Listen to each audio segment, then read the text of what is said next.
All right. So something we've talked about a lot. Why is the PGA Tour getting so boring to watch? Right. So, and we joked that you're going to throw your name in the hat to be commissioner of the PGA Tour. So I'm going to give you a chance. This is your interview, Charles. You're interviewing for the job of the PGA Tour commissioner. Sorry, Jay. What would you do to increase viewership of the PGA Tour? Yeah, well, here's the crazy thing. I think to start off, the tour viewership numbers aren't bad. It's actually up if you look at the last couple of years. But I think the area that the PGA Tour has a problem is that the tour still sells us a spreadsheet while every other league sells us a story. And because there is no story behind the tour, I find myself zoning out. And there's also no scarcity, right? Like you can miss Thursday, Friday, Saturday, and still just jump in and you're in the middle of the action. So I think there is this big issue right now with the tour, especially with the younger generation, which is going to become the major demographic that watches.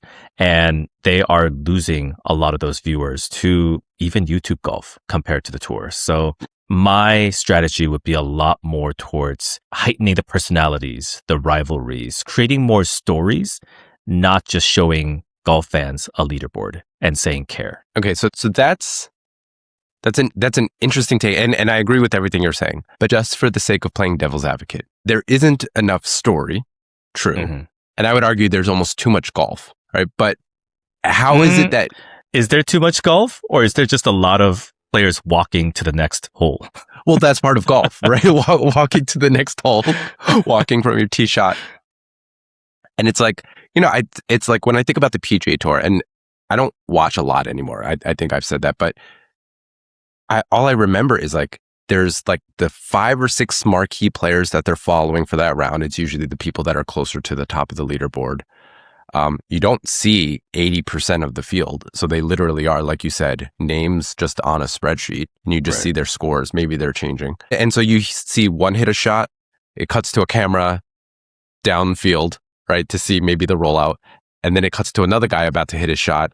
And I remember watching this behind the scenes of these producers, which are these like very old men sitting in a booth, and they've learned these players' timing, right? So they're like setup timing and whatever so well, so that they know exactly when to cut over to them, so that they catch their swing. Because it's live, right? They don't want to sit there, so that they're not waiting for like a 30-second like shot routine, right, or swing routine. So yes, a lot of this is golf, but that's where I would argue it's too much golf, right? There's not enough, like you said, of a story interwoven versus like even in the NFL, right? There's downtimes between the plays. Why is that interesting to you versus the downtime in between players taking shots? Well, the NFL is a completely different beast altogether. And being a former football player, when I watch an NFL broadcast, there's an admiration for how they've intertwined just drama, but for the most part, scarcity. The NFL, there's not a lot of games. And so every Sunday matters. And the games are not that long. Broadcast is 3 hours, but the game itself is 60 minutes. And so each team has about 30 to 40 plays on offense. And so each play matters. And with football, it's like a chess match, right? There's constant strategy going on, so that in between time is filled with a lot of strategy or replays. And there's also commentary of former players that brings so much insight. I feel like that is also just one simple thing that the tour can change. The way that the broadcast and the broadcasters talk, or the things that they talk about, are just not that interesting. Whereas in football, they constantly drag in things from other areas to make even that 45 seconds in between plays very, very interesting for a fan to listen to. So that might be, the first thing I fix, because that is really the easiest thing for the tour to fix, right? The way that they set up and potentially speed up the broadcast. And I'm going to bring up another league that had a very similar issue with in-between action, and that was Major League Baseball. Major League Baseball, in between pitches, there was so much time, just players going through their routine. And that was killing the game. Viewership was down. And so I think it's been, 2 seasons now where they implemented the pitch clock. And the game has shortened by, I think, like 30%. Viewership is at its highest. And they've also taken that time to really heighten the stories of the players. And so I think that's one of the easiest things that the tour can learn from is Major League Baseball and how they've sped up broadcast. I mean, I like that. And on the broadcast front, if I think about maybe even the NBA, right? I mean, the NBA doesn't have as much of a problem, right? Because it's always moving. There's constant action. But the halftime shows or the commentary, it's specifically, I'm thinking of like Charles Barkley, right? Who is hilarious. Shaq also hilarious. And both have a lot of insight as former players, but there's this unapologetic personality that comes out from them as well. That's not overly polished. So in a sense, they're also adding their own story, right? They're like this fun engagement that's not this overly corporate, polished, polite. And this is the traditionalist speaking. Like, I'm all for golf tradition, but that doesn't mean it has to be boring. And that's where I think a lot of these broadcasts go, because we have former players broadcasting. We have Nick Faldo. You know, he's a regular. We have, God, what is his name? Former number one before Tiger took over everything. Whatever. See, this is the problem. Like, I know who these people are and I can't even remember their names. Like, they're because they're so boring. Who would you put as a broadcaster? I don't know. I don't know. And maybe it is also the culture of golf. But I mean, having Tiger Woods as a broadcaster would be very interesting for me. I think I would watch a broadcast if Tiger is commentating. A good example is Tom Brady right now was hired by Fox to do play-by-play commentary for football. And he's obviously the GOAT of football. There's no debate. What is interesting about Tom Brady coming in is he kind of knows what's going to happen. He does predictions. He's like, oh, they're going to pass to this guy, or watch for this player. This quarterback likes to throw to this receiver. Or afterwards, he'll be like, oh, I wouldn't have done that. Like, why did you do that? Tom also adds a lot of skill-related feedback into the broadcast. Like, oh, when you are throwing into the wind, you want to aim here, you want to throw the ball a little bit lower, you want to point the football down. So there's a lot of technical things in there as well. If Tiger Woods was broadcasting and he was saying, Rory is hitting this 7-iron, why is he pulling out a 7-iron? Like, I would pull out a 6 and hit it softer, or I would shape this way because the wind is blowing this way, right? Oh, when I like to hit a draw, like this is how I like to set up. Like, I feel like having that in between would be so much interesting than what is happening right now. Yeah, I would absolutely watch that now that I'm thinking about it. And then I would probably be like, oh, well, I can't do that. Or It's still interesting though. Like, I feel like with golfers, there is a level of education that they want to receive because they also want to improve their own game. And yes, not everything applies apples to apples, but there are things that you can incorporate into your game or try yourself and see if that works for you. Because even hitting a draw, every golfer does it a little bit differently, but I would love to be able to use broadcast time to hear that perspective. Right. Okay. So change the broadcast style. I'm with you. Change the broadcasters, bring in somebody that's more interesting. And Tiger, Tiger's like, I think the Tiger of the last few years that we've seen versus the Tiger of like prime Tiger and then even like mid 2010s Tiger. Like now Tiger I would watch. Tiger from back then was so boring. Also probably because he had to be a little bit, right? It was like this whole, again, polished, like you had your sponsors and you had to be, whatever. So I agree with that. What's the next big thing that you changed though? The format of the broadcast, going back to it, I think it's too long. Unless you're going to promote, and this is the issue with the PGA Tour, because every player is an independent contractor, there isn't a vested interest in them to promote every single player. Whereas other leagues where there are employees, there is an interest to promote them because promotion of the players helps the league. And that should go hand in hand with the tour as well. But I think just the structure of it makes that difficult to do. And so if I were the commissioner, I would shorten the broadcast time. How long is a round right now? Like 5-6 hours? Yeah, for a round, right? But I think broadcast time, I think Thursday, Friday, depending on the tournament, it'll get like 4-hour slots. And so you're not even seeing the full round for most people. And depending on like if they had the afternoon or the morning tee time, like you may not actually get to see the person that you wanted to watch. Yeah. So that's a whole separate thing. And then on Sunday, I think for the majors and stuff, it's like 6 to 8 hours of broadcast time that they give. I think I would limit the broadcast time to like 4.5 hours max. And you are basically showing the final group because you've earned that spot. You get broadcasted. But when you watch the Masters have like their signature highlight group, right? There's like 3 or 4 of them. I actually like that format. Everyone else can be filled in on those filler times, especially while someone is walking up from the tee box to the ball. They could be showing, like, here are some other shots from this hole that have, transpired before, especially if it's worthwhile, right? And so I feel like I would make the game shorter. I would absolutely put some sort of shot clock where you have to hit. The moment you get to the tee box or the moment you get to the ball, you have 45 seconds to hit your ball. Once you get to the green, you have 60 seconds to hit your ball. Like, I feel like there has to be a clock system to speed up golf. And again, that's something that Major League Baseball incorporated.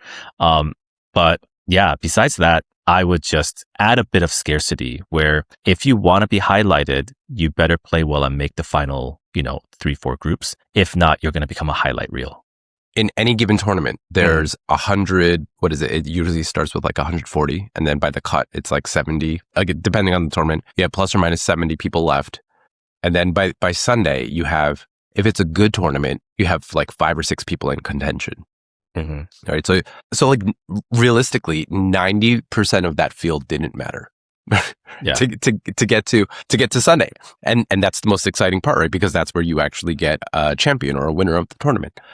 So on the counter to what you're saying, in agreement, but said a little differently, is not only is the broadcast too long, but there's too much of it that doesn't matter. It doesn't materially matter from a story and entertainment perspective. Yeah. Not only are there too many people, and again, 80-90% of them you don't care about. I watched the Waste Management Phoenix Open. I didn't know who half the people were. I had to look up who won it. And turns out we went to the same college. I mean, he's a little younger than me, but I was like, oh, that's cool. Like, never heard of this guy before. Zero emotional tie. After looking that up, I had like maybe like 1%. I'm like, go Rutgers. Right? But like outside of that. So you could make the argument, and I think this is what Liv tried to do, right? Which is not as many rounds, not as many players. Make it a little bit more concentrated and focused. But I don't think they did it well either, right? Is there a formula for you on how to change that within the context of the tour, right? Like, forget Liv. Within the tour, is there a formula for that works for you? So, like I said, like I think there has to be a group where if they've earned it, they get to be on TV.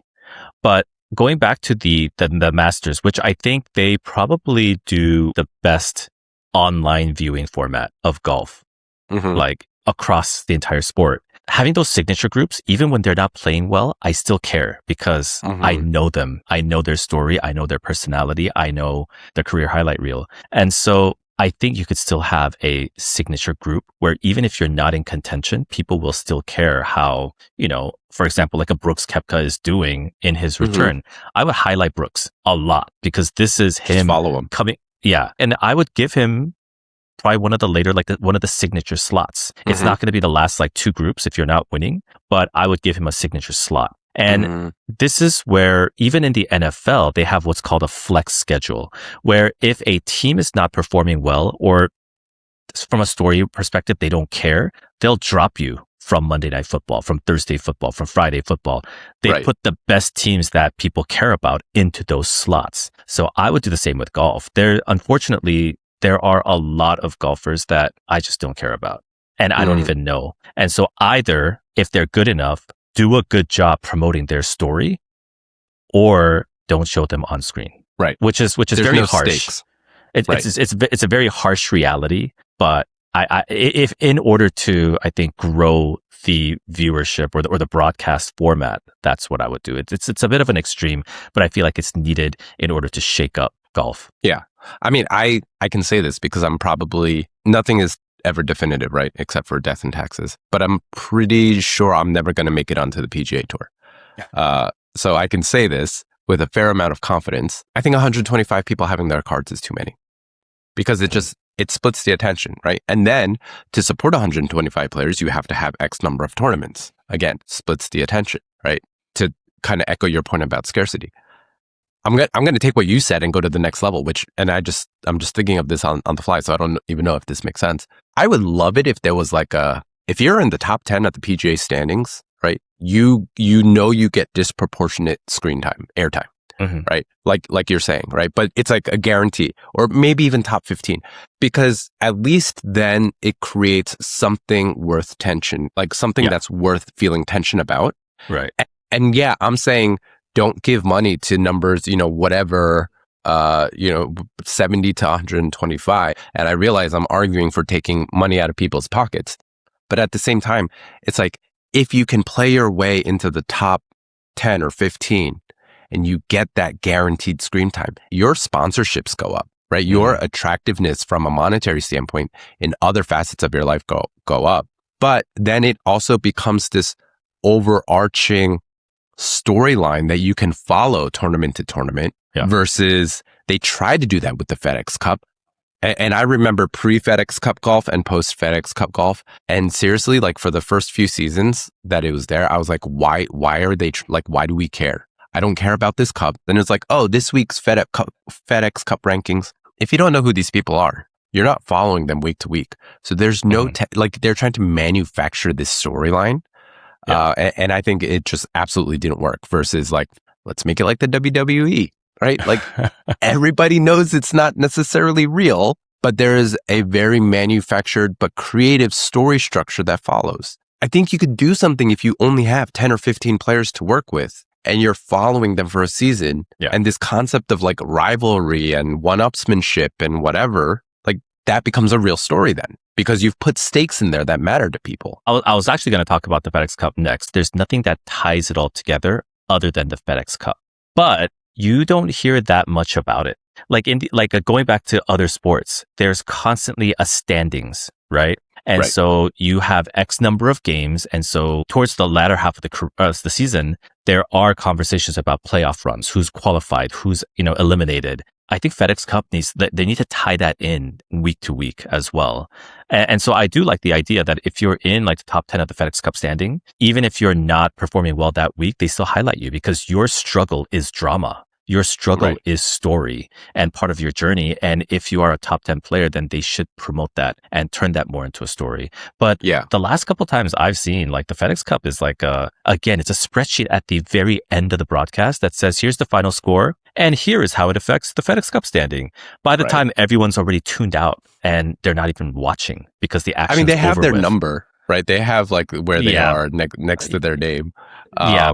But again, that's just another spreadsheet. It's another data point, right? Yeah. And so you need to. I think people would be interested to know, hey, this player needs to be in the top 10 to move up or move down in the rankings. This is how it's going to affect them. But that only makes sense if you're building a story around them. If there is no story, then it really doesn't matter, right? Yeah. I also think they have a branding problem. I have no problem with FedEx. I get a lot of my packages from FedEx. Cool. Saying you're winning the FedEx Cup feels cheap. It feels corporate and manufactured versus you're winning the World Series or you're winning the Super Bowl, right? Or even the NBA championship, right? There's something that there is a level stakes, right? Around what you're doing versus I'm winning the FedEx Cup. Cool. How does that different from the green jacket or the tartan jacket or the yellow jacket or it's there is nothing about it from a branding standpoint that makes it feel like it's the culmination of a season of hard work. If you're not really into it and have followed for a while and you're new to the game, you would have no idea what the FedEx Cup is. Right? Because there's nothing about the FedEx Cup that says, hey, this is the best player of the year. Right? Even if they called it that, best player of the year. Cool. Now all of a sudden playing for it means something. Right. Sorry, I was just going to say, I know we have a few NBA fans listening to this. It's not the NBA championship. It's the finals. Oh, sorry. My bad. The finals. But that kind of highlights my point even more, right? It's the finals, right? There is this self-descriptor that makes it so much more revered. Yeah, so again, if I'm going to be your assistant commissioner, the first thing I'm going to do is go on a campaign. I still want the money from FedEx, but we're going to rebrand it, right, for this year. I don't know, something but you have to make it something that people can hang their hat on. And I think the problem with it, a lot of it was when it first came out, I remember the players, the ones that mattered, the Tigers, the Rorys, the whoever's, it didn't seem like they cared to win it. Right? They were just like, oh yeah, cool. I got the cup. I got another few $1 million. Like, great. I'll see you guys later. There was no prestige around it the way that they treat the majors or even the Players' Championship coming up in March. I mean, if you just pull let's say an avid golfer who watches the tour, I'm sure he could name the last 2 or 3 Masters winners. I don't think they'll be able to name the FedEx Cup champion. I don't even know where to start. Do you know who last year's was? I don't. I wanna. No, I don't. And I know the 2019 FedEx Cup winner, I think. Who is it? Or was it 2018? 2018 was Justin Rose. Okay. Because that was where I think if Tiger scored better, I feel like it was the PGA Championship, then he would have won the FedEx Cup. Yeah, I think that sounds right. Yeah. But yeah, it's like if you go back, and here's the interesting, so I'm going back to, because it started in 2007, right? So there's not that many champions. It's Tiger, VJ, Tiger, Jim Furyk, Bill Haas, Brandt Snedeker, Henrik Stenson, Billy Horschel, Jordan Spieth, Rory, Justin Thomas, Justin Rose, Rory, Dustin. Like Rory's won it like 3 or 4 times. So if you look at like the actual history of the actual FedEx Cup, it's all recognizable names. All people that you would say are at least in the conversation for like top 50 golfer of all time, right? So that's still a long list, but I think that's still an elite crew to be a part of, except for maybe Patrick Cantlay. That one feels weird. He feels weird out of all of them. Yeah. But I don't think the prestige, the history, any of it. And again, this is going back to our core statement of the tour just does not manufacture a good story. Like none of it is woven into what this is. And how much tension and storyline they can create from this. Yeah. Okay. So far we have change the broadcast, change the broadcasters, shorten it, make it more scarce, change the entire culmination of the series. What else do you think that you would go after? Now, I'm going to steal this from F1 because F1, I didn't really care for. And I had a lot of friends who didn't care for. And then all of a sudden they cared.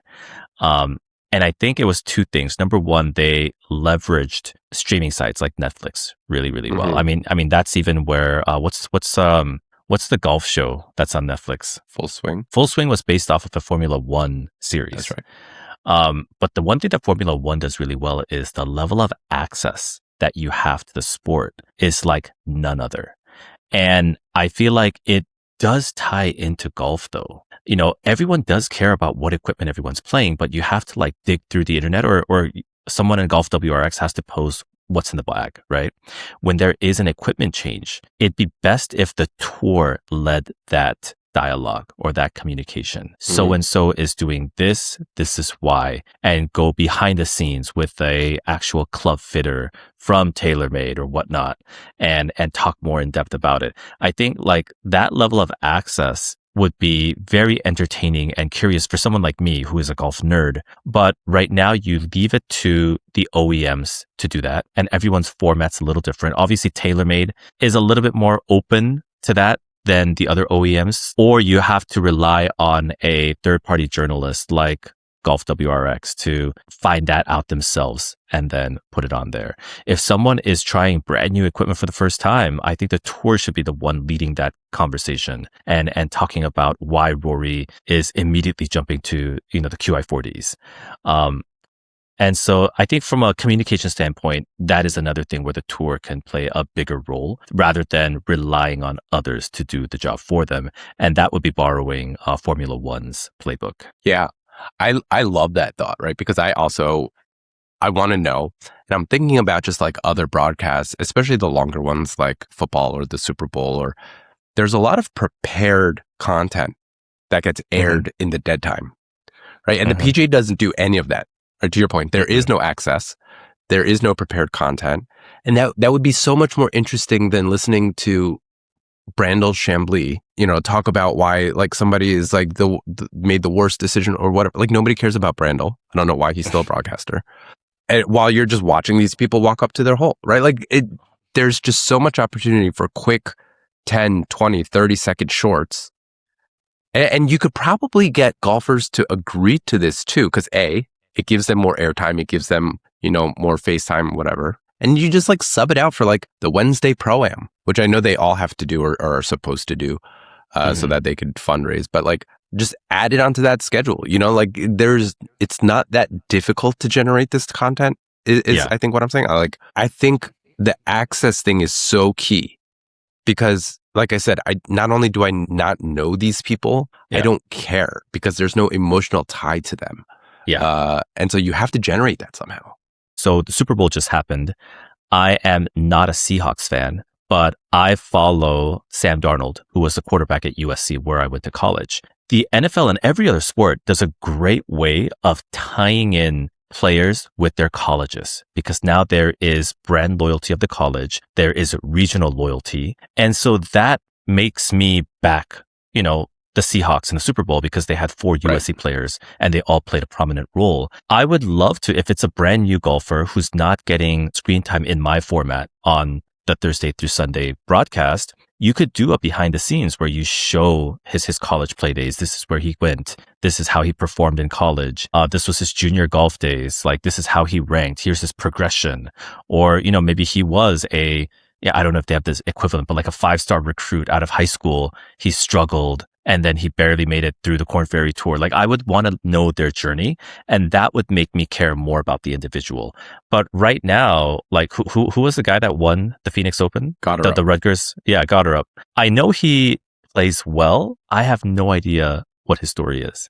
And the tour should control that narrative and share that. And like you said, every other league will utilize that in between time of the action to share that backstory. And you could even prepare that, like you said, as something that you do behind the scenes and you just show that clip, or you could just simply like talk about it. But I doubt even the broadcasters really know each golfer and their stories in depth like that because number one, there's too many. And number two, that information just isn't as accessible as, something like football, right?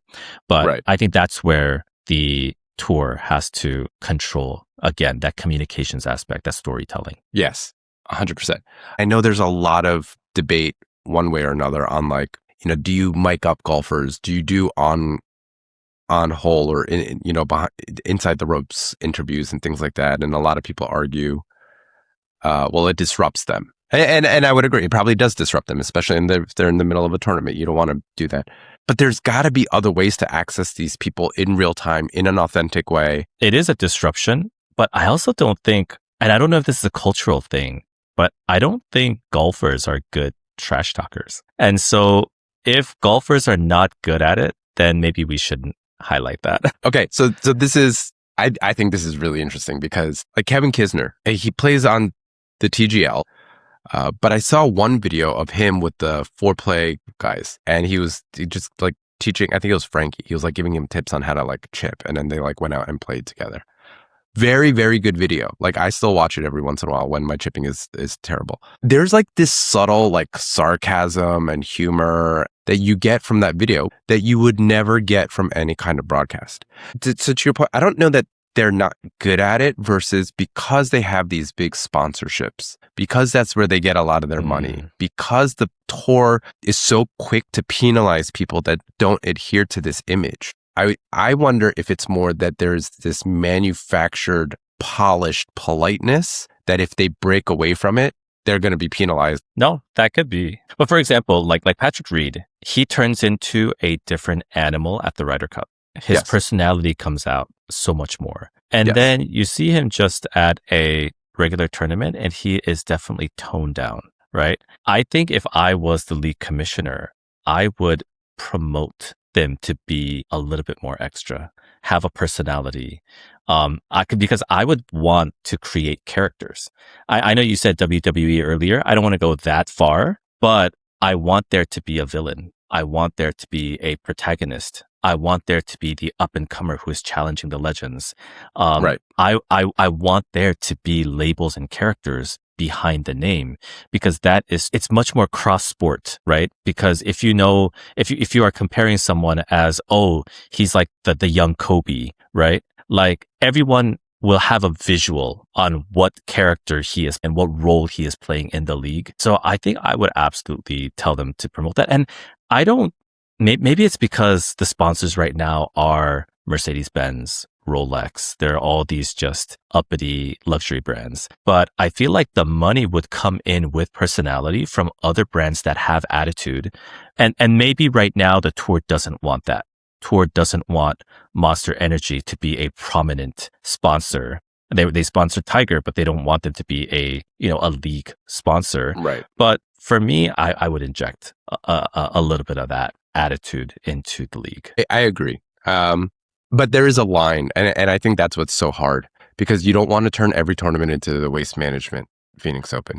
Yes. I was just going to say, I stopped myself because I want Sunday to feel a bit more like a spectator, and then I stopped because of what we talked about last week and the Waste Management Open. I don't want it to be the Waste Management Open every Sunday, but I still feel there has to be a bit more energy and stakes on Sunday than it has now. Well, first of all, the waste management, it just promotes everybody getting drunk, right? Like, so I think the vibe of that is just like everybody just goes to party. So that's a separate thing.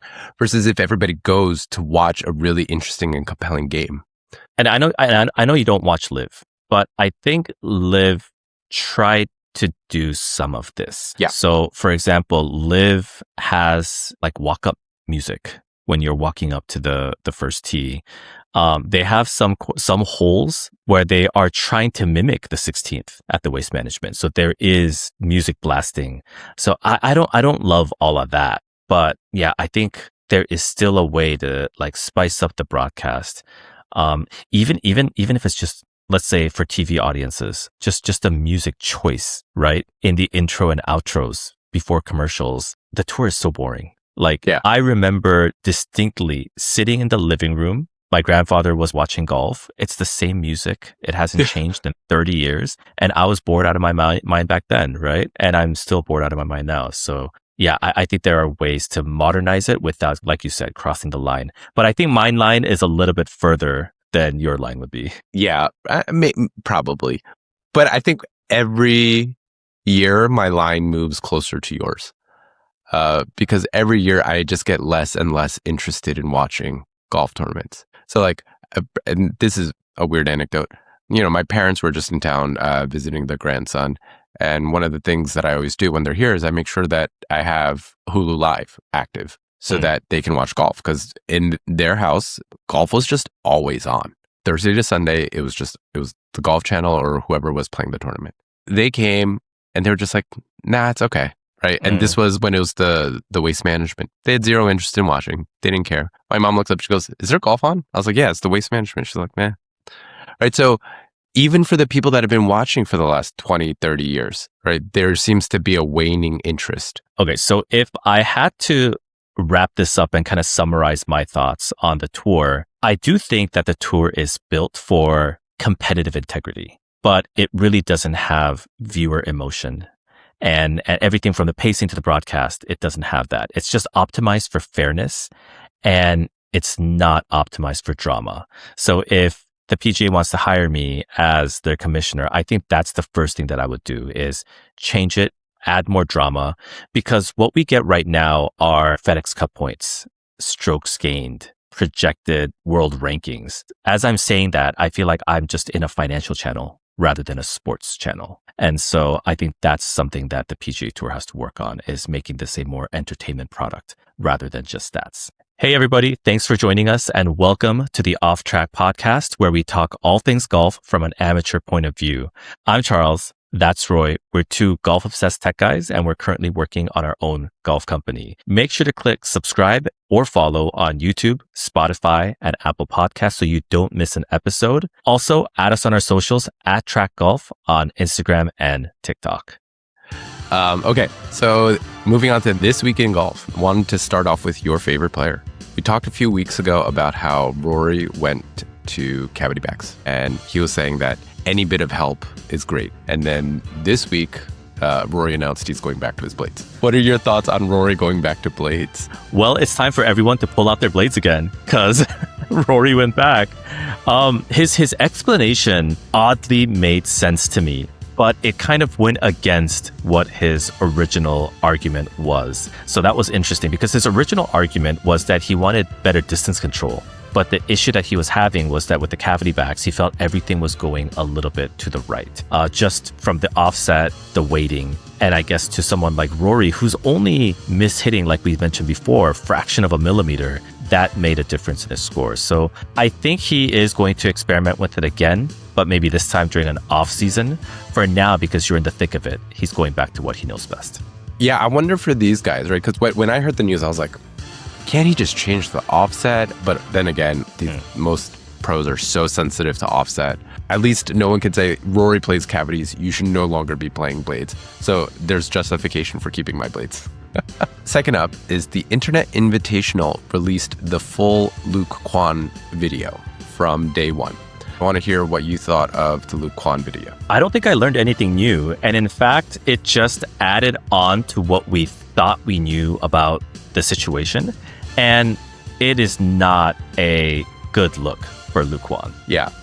So I didn't learn anything new, but it reinforced maybe some of my opinions, two opinions in particular, in not a good way. The original video from the Internet Invitational didn't do Luke any favors. After watching this video, it made him look so much worse, right? Yeah. Like he already looked bad, but he looked so much worse with the full video. Like he was just a douchebag. Like he was just so mean to his playing partner, right? Like saying these comments that I was just like, dude, try lifting the guy up a little bit. Be a little bit more supportive. And while not factually wrong with some of the things he said, it's like just because you can say it doesn't mean you should. In particular, I think there was one point. What was it? It was PFT. What was PFT. the guy? Was his playing partner? Right? PFT was like, do you have a rangefinder? And I think Luke said something like, why does it matter? Right? Or like, just hit it. What does it matter? Dude, like just, you could have just said 98. Much easier answer. Like what was the need to be such a douchebag? Yeah, and zero attitude of apology to anyone, because a lot of it was him saying, no, like I did apologize. I felt really bad. They just edited it all out. Well, they must have still edited it all out because none of that was there. Everything from just his attitude of, well, the first full holes aren't going to matter anyway because I'm just going to win the last 5, right? Like that cockiness to, again, treating PFT just very, very poorly. And also making mistakes. Like if you're going to be cocky, back it up. Like at least win a hole. He won 0 holes. And there were parts where he was reading the greens for PFT. He was like, put it here. And he put it there. And it was completely a misread. And the constant excuse of, oh, I just came from Scandinavia. And so, like, give me a break. It was not an early tee time either. 9 a.m. And I think one of his competitors, maybe it was Bubby or Frankie, one of them was like, hey, it's just, there are people who didn't make this cut. And you're playing for $1 million. And a lot of people would like, you know, sell a limb to be in the shoes, in your shoes, right? Be a little bit more serious about this. And he was just like, no, I'm serious. It's like, no, you're not. Like you're so flippant about this. I remember his reaction to one of those similar statements was, well, I wanted to be there. I'm like, but you weren't. The fact that you wanted to be there is an even more douchebag answer. Right. Like I remember that one. He was basically being like, it's not like I intentionally overslept. It's like, that doesn't make it any better that you did. The other one, actually, 2 other things that I found really weird and interesting. The second was David Portnoy. And you kind of saw this in the original, right? Where he just made these like random punishments. First, it was like, he can start playing when he shows up. And then it was like, no, he's going to be penalized an extra 2 holes. And then it was like, no, he's penalized 4 holes, which is basically a half the match, right? And Portnoy's explanation was, well, those guys said that he shouldn't even be in the match altogether. While that may be true, it was like Portnoy just like had it in him like to be like anti-Luke as well. Where he was just like, the punishment kept ramping up. And it just seemed like Portnoy was doing it just to like flex his power, not to actually be fair about anything.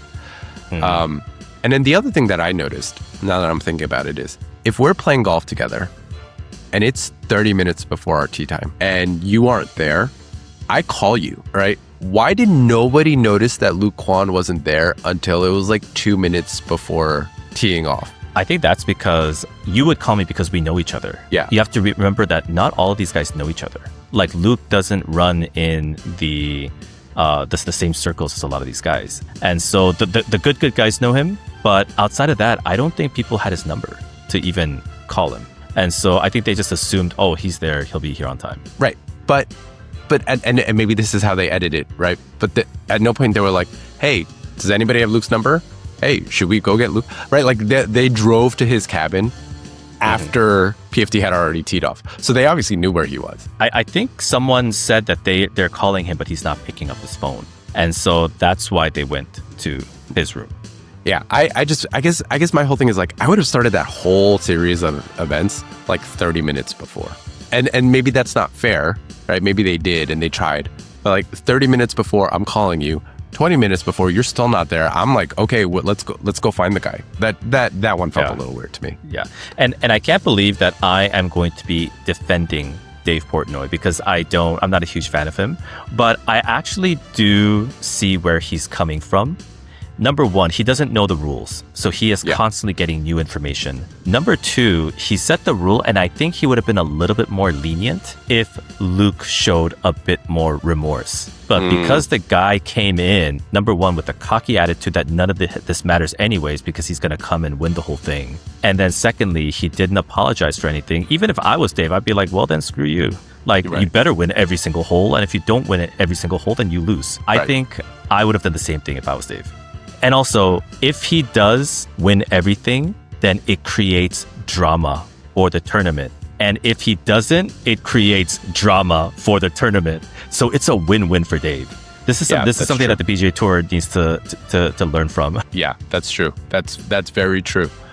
Last one, Anthony Kim, who a lot of people know, especially if you've been watching golf for a long time, has won his first tournament in 5,795 days, which is about almost 16 years, as part of Live Golf in the Live Golf Adelaide tournament. Did you watch Anthony back in 2010 or before he disappeared for 10 years? And what do you think of his comeback victory? I absolutely watched him because, number one, back then, he was characterized as the second coming of Tiger Woods. He was supposed to be the heir apparent before Rory.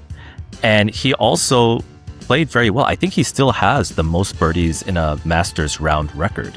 And so, and the fact that he was Asian, he's a brother. So if he could be the next Tiger, then I could be the next Tiger, So I absolutely watched him. Obviously, he disappeared when he was 26, before he even hit his peak. I know he had an Achilles injury, but there was also, I don't know if this is true or not, but rumors of a insurance policy that would have paid him like $10 or $20 million if he didn't play following a injury. So the thing with Asian golfers at the time, and probably still now, is there's immense pressure from parents that spent tons of money, essentially like raised them to be this athlete. And a lot of golfers that I know didn't love golf, but they were forced to do it. So there was even that speculation of, did Anthony Kim like hate golf? And so he saw this easy way to become a multimillionaire. Not that he wasn't already, but now he gets to just chill and have an early retirement.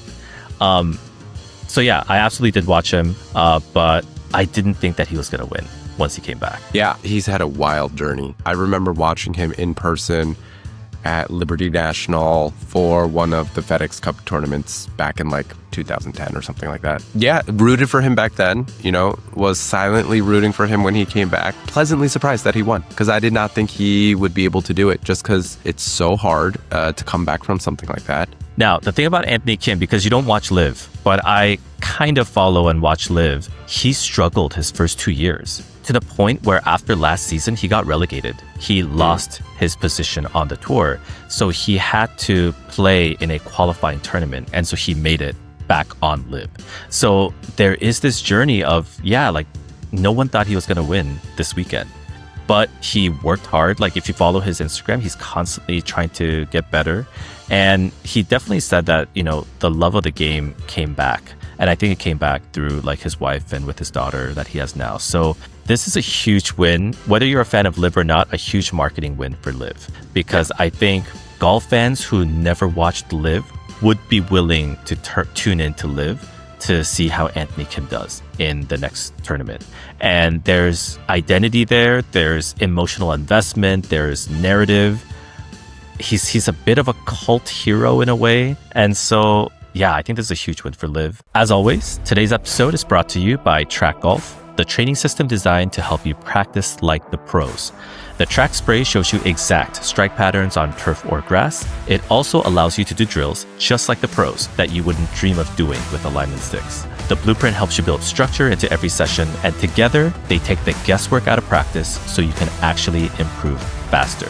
Find out more at traqgolf.com. That's TRAQ golf.com. All right. So for our final segment, sayings that golfers say all the time. So I'm going to give you a bunch of sayings, and I want to hear your thoughts on, is it good advice or is it a terrible cliche? And have you ever said it to somebody before? Yeah. Okay. So the first one, keep your head down. I think this depends on what era you learned golf. Because when I first learned golf, everyone told me to keep your head down, keep your eye on the ball, and not move. If I look at my swing today, that would be absolutely a disaster for my swing. And I think it's a very misunderstood biomechanical issue. And so while I do understand it, today I will say that is horrible advice. And I have never said that to anybody. I agree. Terrible advice. I think it misses the intention of what it's trying to say. But it's simple enough for most people to understand. But I think it causes a lot of bad things. But I'm also ashamed to say that I have said it to many people, probably because when I learned to play golf and what was told to me when I was learning to play golf. Yeah. But because by the time I learned golf in the early 2010s, that was already a myth. And so I was already in that modern swing where, there were instructors that literally told you to look at the target after you hit the ball so that your body can rotate, because otherwise it's going to be so stiff and you're going to have to overextend. So yeah, definitely terrible advice. But I think I was in the era where turning your head was the norm. And obviously don't make crazy movements with your head. It should be still stable, but yeah, definitely a bad advice. Yeah. Okay, number 2, slow your backswing down. I'm going to say that's good advice because I constantly tell myself this, to slow my backswing down. I kind of like to think of it as that's you coiling up and aiming. Like if you were to think of like a bow and arrow, right? Like you wouldn't just snap your bow back and then release it. I actually think that is good advice. And too many amateurs watch pros and feel like they have to take their backswing very quickly. And some people, when I watch online, also do promote that the faster your backswing is, the easier it is for you to start your downswing. And I've just never found that to be true for me. How about you? Yeah, I think this is really good advice with the caveat of so long as it doesn't make you tense up.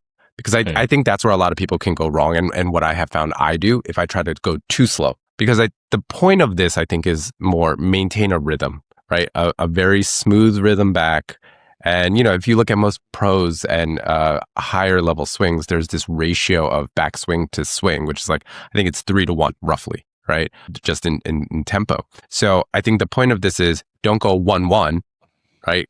Build a rhythm, be smooth, be intentional, aim equivalent, right? To like what you're saying, but make sure you don't tense up is I think the point that like I would want to make sure that people hear with this one too. Third one, just trust it. I don't even know what that means.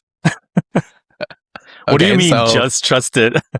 Just trust your swing. Just trust the ball. Just trust. It's basically don't second guess what's about to happen. Don't be in your head, right? Just trust it. I would, if you said don't second guess yourself, I would agree with that.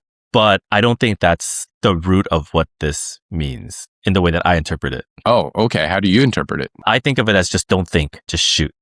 And if that's what it means, then I would disagree because I'm a mechanical golfer who likes to think. Now, I think it's definitely worth simplifying the thought process. You shouldn't be doing an entire algorithmic formula in your head, but I think it is good to have a few checkpoints in my swing and in my approach. Now, for the second guessing, I think that's a little bit more like once you're on the ball. A lot of people do this with putting where they'll aim everything, they'll get on top of the ball, and then they'll second guess their aim. In that case, I would say don't second guess because the view that you are in when you're putting is so different than all the other views that you were at anyways, that your first aim is probably right. But if it is more just, hey, just get up there and rip it kind of attitude, I would push back a little bit. I don't think it's the worst advice because for some people that might work, but it doesn't work for me. But does that work for you? Well, I interpret this as, yeah, like don't second guess yourself. So for me, it's basically like, clear your mind, right? Don't overthink. For me, I think that's good advice for the most part. You need to maintain your swing thoughts, right? But having too many things cluttered in your head. And I'm thinking of one of our friends in particular that takes 30 seconds plus because he's going through so many swing thoughts and is like, no, don't do that. Just trust it. And I think you're going to find better results more often than not. Okay. Number 4, play smart golf. And the intent of this one is don't go for the hero shots, right? Don't always hit your driver. Don't always aim at the pin, right? Play smart golf. Good advice. I would say generally it's a smart advice, but for some people the smart advice might be for you to pull your driver at every hole, which is for me. Yes, play. I would say absolutely. Think about what you're doing before you do it, and if it's a smart one or if it's a high risk, high reward type of situation. And in golf, most high risk, high rewards have not panned out for me. I would say this is generally good advice, one that I try to maintain. Except for par 3s, because I have a friend who said this to me once long ago, and I have never been able to break myself away from it, which is every par 3 is a chance at glory. So you aim for the flag stick. So I still do. And I've yet to find a hole in one, but still got to try. Okay. Number 5 is aim small, miss small. Oh, I don't know what that means. I think a lot of amateurs tend to have a general aiming strategy versus the pros will pick like that one flag on the grandstand, that is my aiming point, right? So the theory is if you aim smaller, your miss is smaller. Okay, I think that's good advice. For me, my aiming is I will literally pick a pebble or some sort of, something loose impediment in front of the ball, about a foot in front. And that's what I'm aiming. So if that's what the saying means, I would agree with that. I'm all for aiming, because if you're not aiming at something specific, then there's no specific intent for that shot. And so I am generally in favor of aiming at a very specific target. This one is aim smaller, right? So your pebble that you line up to, and that's what I generally do too, right? It's you pick a target, trace it back, find something around a foot in front of the ball, and that's what you use as your aim point. You're aiming at something very small though in the distance, right? Like you're starting on a very specific line. Yeah. I think that's the intent of this, saying start on a very, very specific line versus finding, kind of a spectrum. I would say for the most part, it's a good practice, but I think there's a point that this is incomplete advice for the amateur golfer that is still learning their game. And what I mean by that is you can pick a line and aim very small, but I think you have to understand it in relation to your miss, right? So like what is your cone of your miss? And then you have to take that into account. But in general, I think this is really good advice. Yeah, because if you don't aim, you don't even know what your miss is. And so that's why I feel you need to aim. And this is even more true for chipping. I do agree with you pick a spot where you want the ball to land. And depending on the wedge or the club that you have, you also think of the rollout afterwards, right? So I've had, a handful of chip-ins that have gone into the hole, and it's always when I pick the exact landing spot and I also visualize what is it going to do after it lands. That's right. That it goes in. Yeah, 100%. Okay, number 6 is swing your swing. Can you not swing your swing? Have you not heard this one before? I have never heard this before.